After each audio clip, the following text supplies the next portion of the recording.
Bismillahirrahmanirrahim. Assalamualaikum warahmatullahi wabarakatuh. Alhamdulillah segala pujiannya kepada Allah dan mari kita berselawat kepada baginda Rasulullah Muhammad SAW.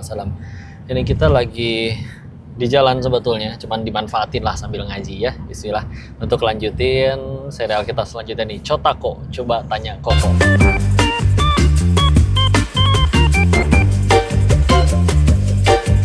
Seperti biasa, ada pertanyaan-pertanyaan udah dikumpulin, insya Allah kita bakal jawabin satu-satu ya. Bismillah. Yuk, mulai, start. Ayah masih wajib nafkahi anak perempuan dewasa yang belum menikah, meski anaknya sudah mampu. Kalau ayahnya lepas tangan karena merasa anaknya bisa tanggung diri sendiri, gimana hukumnya menurut Koko? Gimana sebenarnya nafkah itu? Panjang ya. Iya. Baik, istilah. Ketika ngaji tentang bab kemuliaan wanita, salah satu kemuliaan wanita itu memang dimuliakan dalam Islamnya, salah satunya adalah mereka itu selalu ada yang menanggung. Ketika masih kecil, jadi seorang putri ditanggung oleh orang tuanya. Ketika akhirnya udah menjadi seorang istri, dia ditanggung oleh suaminya. Ketika sudah menjadi seorang ibu, anak-anaknya pasti, ya mudah-mudahan anak-anaknya soleh semua, berusaha untuk menanggung ibunya ya. Masya Allah. Dan kalau laki-laki yang Koko tahu, ketika akhirnya dia sudah masuk usia akil balik, secara fikih si orang tua tidak wajib lagi menafkahi si anak laki-laki. Kok gimana kalau sekarang banyak yang masih kuliah itu masih dinafkahin? Memang satu, ada perbedaan antara kapan tingkat dewasanya seseorang ya. Orang dewasa zaman dulu itu kayak misalnya contoh Muhammad Al-Fatih umur 22 udah jadi sultan, umur 15 kan udah jadi wali kota ya. Jadi umur segitu tuh mereka udah pada jadi orang hebat gitu. Di zaman sekarang ya punten ya, umur 30 aja ada yang masih minta uang jajan ke orang tuanya. Walaupun ketika misalkan ternyata si anak laki-laki ini belum bisa untuk nafkahin diri sendiri dan masih pendidikan, orang tuanya masih nafkahin pendidikannya, maka itu tentu boleh banget dan juga memang jadi pahala keutamaan. Perempuan ketika akhirnya dia sudah akil balik tapi belum menikah, maka orang tuanya yang Koko tahu dia masih harus menanggung si anak perempuannya itu. Sampai kapan? Sampai dia menikah. Gimana kalau nanti ternyata si anaknya udah sukses meskipun dia perempuan? Ya maka ketika akhirnya ngasih ke anaknya sendiri, ya tetap itu udah jadi pahala, udah jadi kebaikan, termasuk kepada siapapun itu, ke anak yang laki-laki atau maupun perempuan. Nah, memang salah satu keutamaan si wanita itu memang adalah selalu ada orang yang menanggung dia. Ya. Jadi bismillah, kalau emang tadi kondisinya si anaknya udah mampu, sukses, orang tua yang nggak nafkahin, anaknya juga anak yang soleha, baik, ya dia juga insya Allah kan nggak akan minta ke orang tuanya. Ketika akhirnya anaknya ini belum mampu dan belum ada yang nikahin, orang tua yang nafkahin, tentu itu pahala besar bagi dua-duanya, dan secara fikih juga memang yang kau tahu, memang seperti itu. Jadi, ya bismillah, mudah-mudahan Allah mampukan kita untuk bisa selalu jadi jalan kebaikan bagi orang. Sip. Ada yang bilang kalau tetangga berzina dan kita diam saja, kita bisa kena dosa juga. Katanya dosa itu sampai 7 rumah tetangga. Apa itu benar? Saya dulu pernah lihat hal yang seperti itu, tapi diam saja karena merasa itu urusan mereka. Insya Allah. Tapi sekarang saya jadi kepikiran, takutnya selama ini saya salah dan ikut berdosa. Baik, bismillah. Koko, bentar. Sejauh kau belajar ilmu hadis sih belum pernah nemu hadisnya ya. Dan kalau misalnya ada pun, ini pernah ditanyakan ke guru kita Ustadz Khalid, beliau menjawab itu hadisnya lemah sekali, jadi tidak bisa dijadikan pegangan atau rujukan. Walaupun kalau misalkan kita ngelihat ada tetangga ini, kita tahu dia berzina, terus kita diam saja, itu juga memang bisa jadi masalah ya, atau istilahnya sikap dayuts, membiarkan. Jadi dosanya gara-gara membiarkannya itu. Kita tahu ya, ada nasihat dari Ali bin Abi Thalib bahwa adanya kezoliman itu bukan karena nggak ada orang baik, tapi karena orang baiknya pada diem. Jadi memang nggak bisa diem kita ketika ada melihat kezoliman. Kalau ada kezoliman, kata Nabi, kalau Rasulullah SAW bersabda, yang maknanya 3 yang dilakukan: cegah dengan tangan kita, atau kalau kita punya otoritas ya, misalkan jadi pemimpin di situ, bisa mencegah itu terjadi, itu juga bisa jadi kiasnya. Kalau nggak ada kekuasaan, nggak ada tangan kita di situ, cegah dengan lisan kita. Kalau dengan lisan kita juga tidak sanggup, maka ingkari dalam hati, tapi itu selemah-lemahnya iman. Jadi yang dimaksud itu bukan berarti satu orang zina terus bahkan sampai ada yang menyebut sampai 40 rumah sekitarnya ya jadi sial. Tergantung definisi sial juga, kudu dilurusin dulu. Gara-gara dia berzina terus dia misalkan besoknya tetangganya jatuh dari motor, nggak bisa, wah ini gara-gara berzina saya ini sial. Bisa jadi dia jatuh dari motornya pertolongan dari Allah kalau dia tetap berangkat ke jalan raya, kelindes truk, Allah nyelamatinnya dengan cara ya udah dibikin kepleset, sambil sakit nahan keplesetnya itu jadi gugurin dosa, dan juga malah jadi keselamatan yang jauh lebih besar. Jadi nggak bisa semuanya langsung cocokologi, dia zina langsung semuanya lakukan kayak gitu, karena memang aslinya kita kan nggak bertanggung jawab atas dosa orang lain ya. Kita nggak nanggung yang dia maksiat, dia yang maksiatnya dia, terus kita yang kena dosanya enggak. Tapi kalau tadi ada sikap pembiaran atau bahkan mendukung gitu ya, kita yang punya tempat, tahu itu pasangan belum nikah, terus kita sediain tempat, maka itu baru dosa yang lain lagi ya. Maka istilah ya, itu tidak valid, tapi tetap kita harus berdakwah untuk jangan sampai terjadi kezoliman di sekitar kita. Sip. Oke, tadi kan Koko ada bilang dayuts. Berarti dayuts itu bukan cuma di dalam hubungan suami istri. Ya kalau kita lihat secara bahasa kan membiarkan sebetulnya ya. Jadi sifat pembiaran itu, cuma tadi kau menggunakan istilah yang digunakan dalam urusan dayuts sebagaimana suami istri aja. Katanya kan jodoh itu yang menjaga untuk yang terjaga. Ya. Kalau nanti dapat pasangan yang masa lalunya pernah zina, tapi kita udah maafin masa lalunya itu kok. Tapi kadang suka kepikiran juga, itu gimana? Nih kan garis bawahnya tadi itu kan udah maafin gitu. Kayak tadi kau juga sempat pas ngobrol ini tanya, taunya sebelum nikah atau setelah nikah. Aslinya ketika kita bicara Quran surat 24 An-Nur yang ayat 26 itu, yang keji untuk yang keji, yang baik untuk yang baik, itu kan sebetulnya untuk supaya bukan berarti kalau kita nggak baik nggak boleh dapet yang baik, bukan. Tapi kalau pengen dapet yang baik ya kitanya baik dulu. Terus gimana nih kalau misalnya kitanya sudah baik tapi terus ketemu seseorang yang dulunya pernah begitu. Kalau memang taunya sebelum nikah dan sekarang dia sudah benar-benar baik, yang kau yakini kalau kita udah benar-benar mau tadi memaafkan, ya jangan sampai diungkit lagi gitu ketika nanti sudah menikah. Atau apalagi kalau dia tobatnya sudah beneran tobatan nasuha, kan seharusnya udah berubah banget, jadi nggak ngelakuin perbuatan yang bisa bikin inget-inget ke sana, kecuali kitanya kotor hati atau kayak gimana. Jadi yuk, ini kalau misalkan kita udah sepakat untuk mau memaafkan, ya udah jangan diungkit-ungkit lagi. Terus gimana tadi katanya kalau misalkan sebelum nikah, seminggu sebelum nikah malah dia malah diceritain udah pernah apa gitu, katanya biar plong, itu gimana? Tentang perzinahan itu sesuatu yang kalau misalkan tidak ditanya, tidak perlu di-spill yang kau tahu.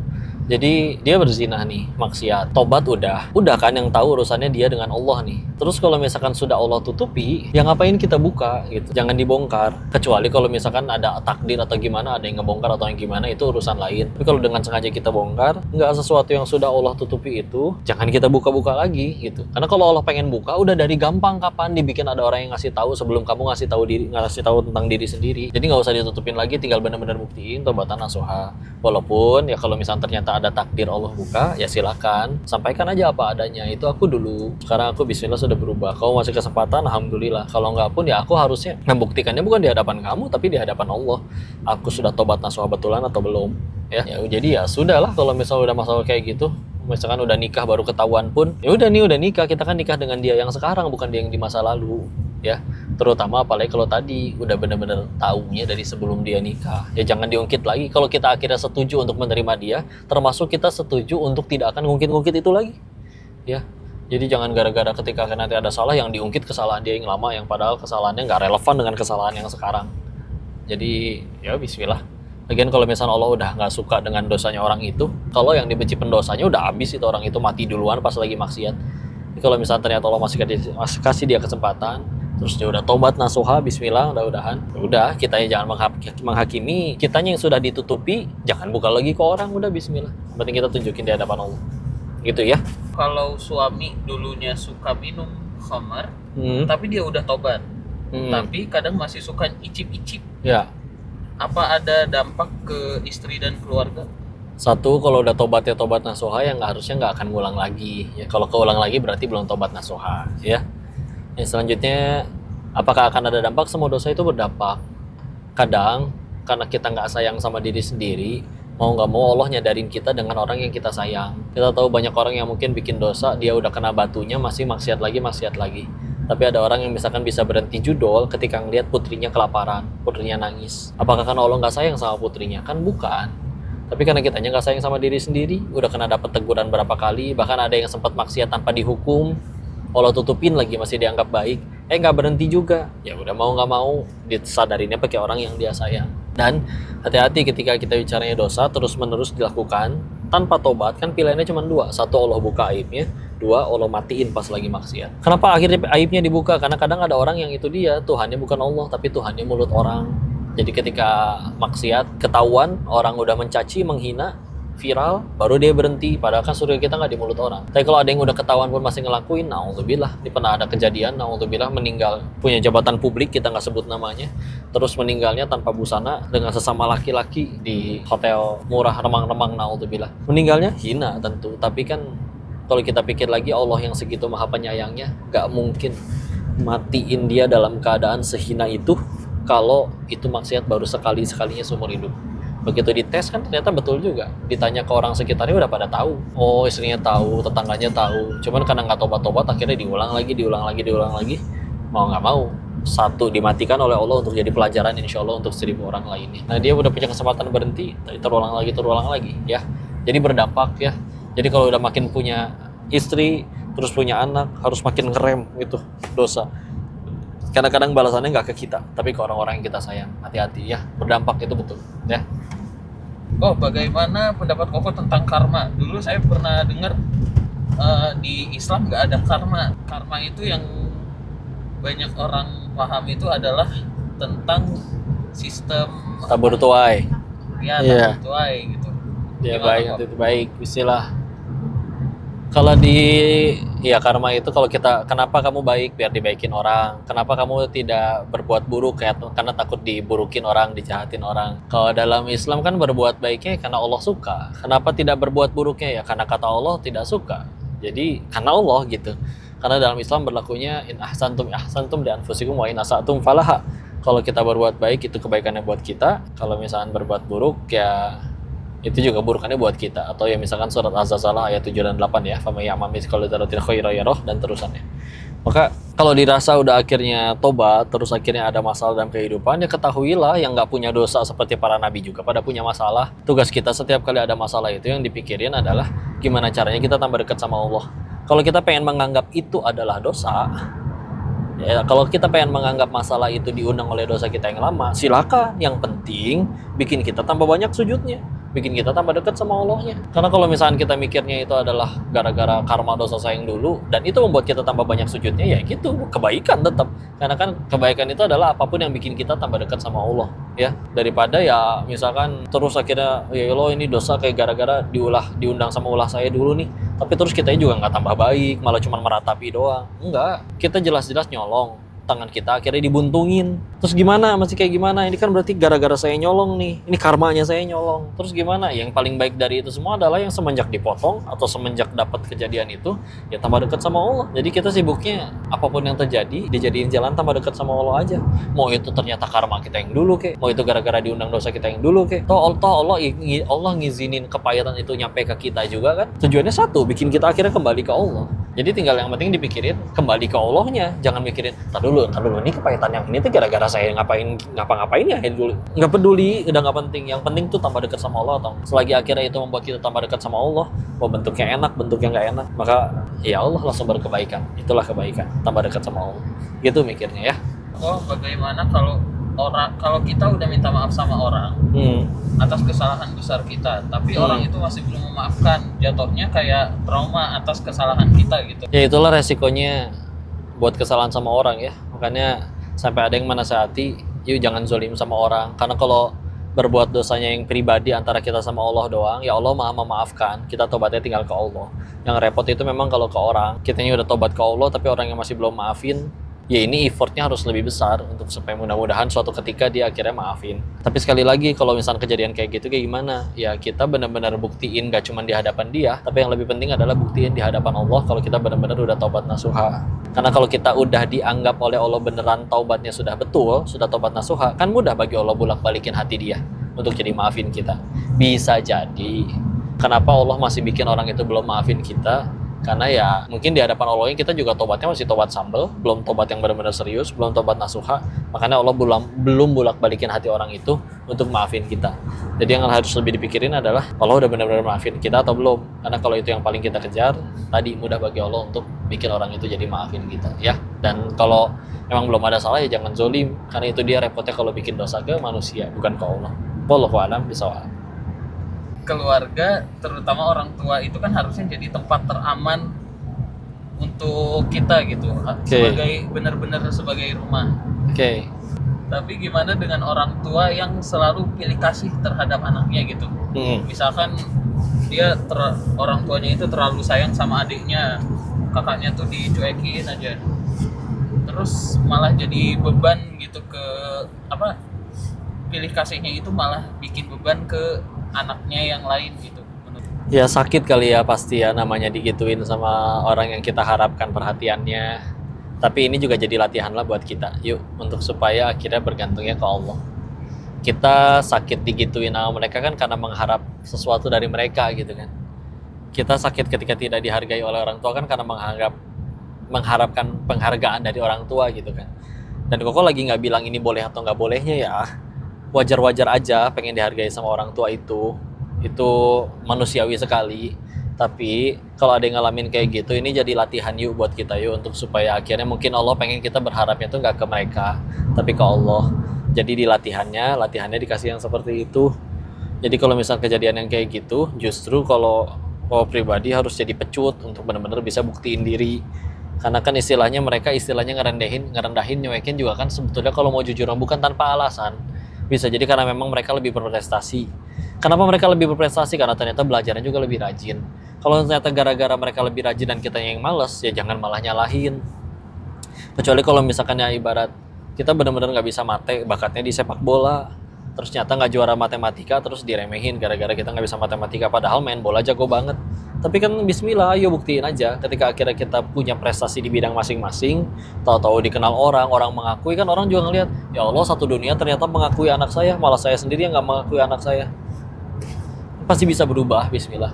Makanya balik lagi yang didorong adalah buktiin diri kitanya di hadapan Allahnya, bukan di hadapan merekanya. Walaupun tentu mungkin sakit ya, tidak dihargai oleh mereka. Tapi ini juga jadi latihan untuk supaya akhirnya punya hati yang bergantungnya hanya ke Allah saja. Jadi kalau sudah bergantungnya ke Allah kan orang mau ngapain bodo amat, gak peduli. Karena bahagianya di Allah. Ya, ini bismillah latihannya kayak begitu. Apa-apa ya. Apa hukumnya berkomitmen saling menjaga sebelum nikah? Pertanyaan gengsi pisan ini. Mau nikah nggak nikah, mau udah ada calon atau enggak, ya tetap harus ngejaga. Ya ngejaganya ya karena Allah, nggak suka aja gitu. Jadi walaupun ya alhamdulillah ya, gara-gara ada si doi yang berkomitmen, akhirnya kita tadi yang mau maksiat tapi nggak jadi. Tapi kan sama aja, bukannya kayak hati-hati takut dianggapnya kita ngelakuin sesuatunya bukan untuk Allah, ngelakuinnya untuk makhluk. Sedangkan kan satu-satunya zat yang layak diibadahi hanya Allah. Terus kita ngelakuinnya duhanya gara-gara si calon aku kan juga duha, aku juga mau duha. Kita kan ngelakuinnya duha karena Allah. Di luar sana ada yang jomblo seumur hidup nggak pernah komitmen kayak gimana, tapi dia tetap duha-duha aja. Nggak karena komitmen sama si dia, seolah merasa dia sama-sama menjaga, aku juga menjaga, kita masih belum menyatu tapi terhubung satu sama lain. Jadi ya komitmennya ke Allah ya. Yang penting lakuin apapun yang membuat Allahnya ridho. Jadi jaga sekali lagi, benar-benar hati-hati agar jangan sampai kita ngelakuin sesuatunya bukan untuk Allah. Karena bab niat dalam Islam itu Masya Allah banget lah beratnya.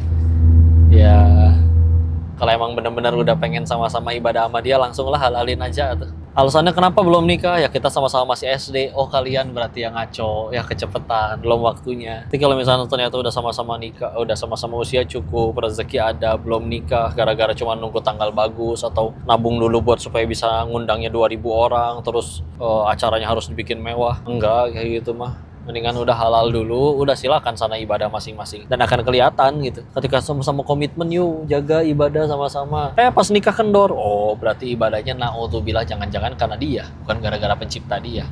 Nah ini hati-hati, kita kan beribadahnya bukan karena merekanya, tapi karena pencipta mereka, karena Allahnya ya. Lurusin bismillah ya. Dan terus menjaga. Terus ada ini pakai tapi lagi. Kenapa? Ada lagi viral anak SMP nikah di daerah Lombok. Udah akil balik belum? Nggak tahu ya. Dalam Islam syarat nikah akil balik cukup, meskipun harusnya mau udah gitu ya. Dulu Harun ar-Rasyid, pemimpin khalifah dalam Islam, jadi khalifah umur 20, nikahnya umur 15. Usia SMP itu. Yes. Ya. Dan dulu putranya Imam Asy-Syafi'i pertama kali mimpi basah kan standarnya di usia SMP kan. Langsung dibangunin, suruh mandi wajib, dibawa ke majelisnya, suruh pilih wanita yang mana yang kamu sukai, langsung papa nikahin hari ini juga. Saking, tapi demi satu tujuan aja, menjaga mereka dari dosa zina. Walaupun memang perbedaannya umur 15 di zaman Imam Syafi'i sama 15 zaman kita itu beda. Tapi kalau ternyata dia sudah akil balik, ilmu cukup, rezeki ada, dan dia benar-benar ngelakuin itu untuk menjaga diri supaya nggak tergelincir kepada zina, dosa berat, ya keren malah kata Koko ya.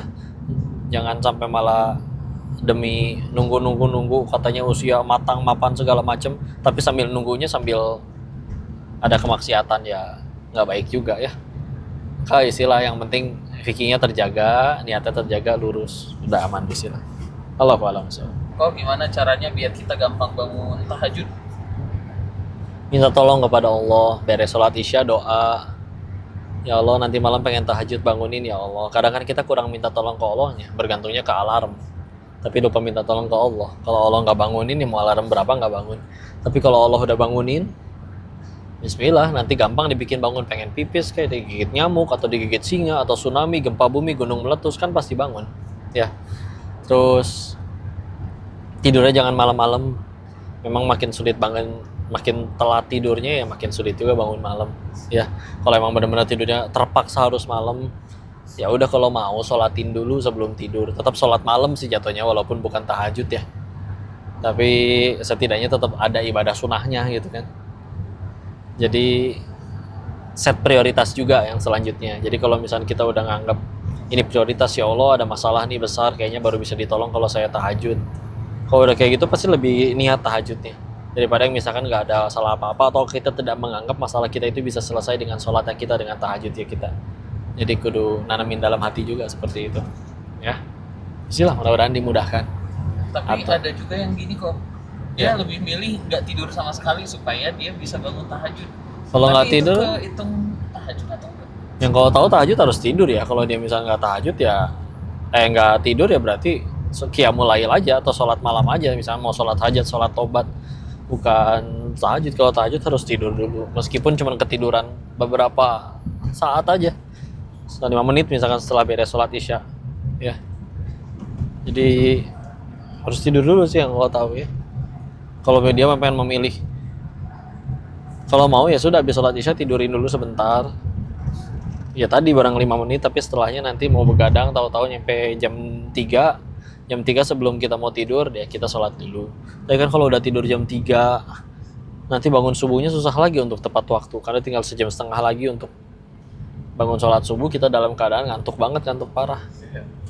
Maka ya ahsannya dijaga sih, silakan aktivitasnya diatur gimana caranya supaya bisa tetap nggak kecapean buat bangun sholat malam. Minta tolong ke Allah yang paling penting.